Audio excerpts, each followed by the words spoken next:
Let's go!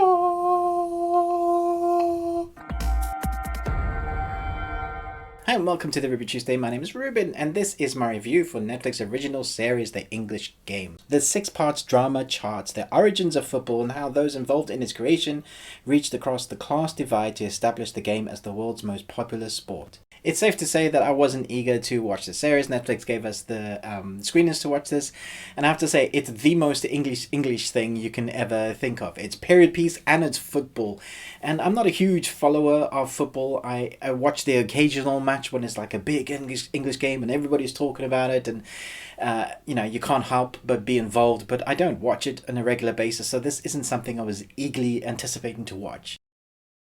This series is amazing. You get to see both parts, both captains from two teams, from the rich society, from the poor society, and you get to see these character developments that I was so surprised at how in-depth they go to. The story really goes deep into their classes and what that means. You see the factories and how the players, before football was even football, before the rules were established, before clubs were established, before the FA Cup was really the FA Cup, and you get to see the lives of those involved and what football means to people. Never in a million years did I think I was going to be emotionally engaged in this series that was period piece and about football. But I have to say, every single episode leaves you on a sort of cliffhanger that you kind of just want to watch more and more. There are only 6 episodes and they're 45 minutes apiece, but I was actually sad when it finished. And I think that speaks a lot to the creation and the credibility of this series. There is some phenomenal acting and really emotionally engaging moments.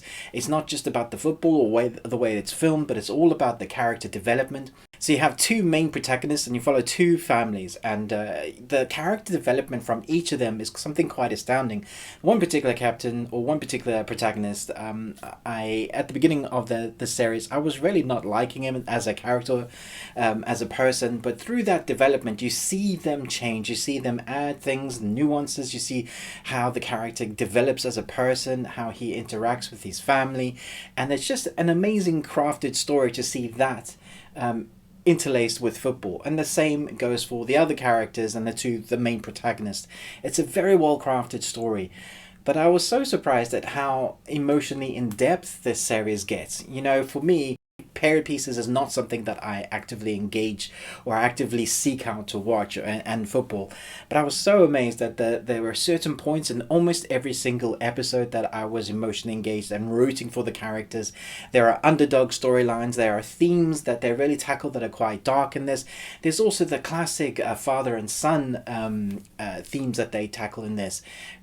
Quite broken relationships on one side and quite strained on the other side, and you get to see those go through the character arcs as well. I loved it. There's a great sense of honor in this series where men were men. There's this movie franchise now, Kingsmen, where one of the strap lines is "Manners maketh men." Manners maketh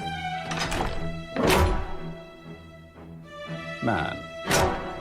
The way the series talks about honor, the way it shows about honor, what is a man, what is it to be a man, and what is football, and what does football mean.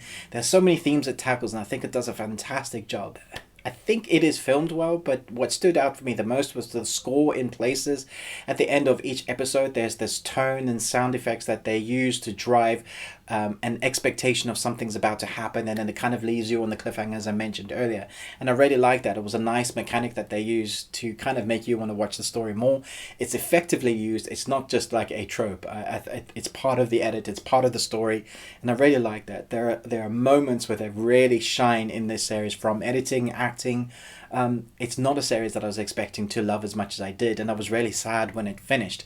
So I think this is one that you should put on your list, even if you're not a football fan, even if you're not a period piece. It might have quite a massive demographic actually, because you'll have people that like Downton Abbey, that kind of period piece, and you'll have guys that, or not just guys, but people that like football. And it's the origins, but it's all about the characters, and I think that's why it works. I'm going to give this a solid A. Chat to me in the comments below about what you thought about the series. Had you even heard about it? Did you have it on your radar, or will you go and check it out now? Thanks for watching this review. I hope you're staying safe in your quarantine zones. Let me know how you guys are doing and what you are watching. Thanks so much for watching this video, but most of all, until next time, remember, live long Tuesday.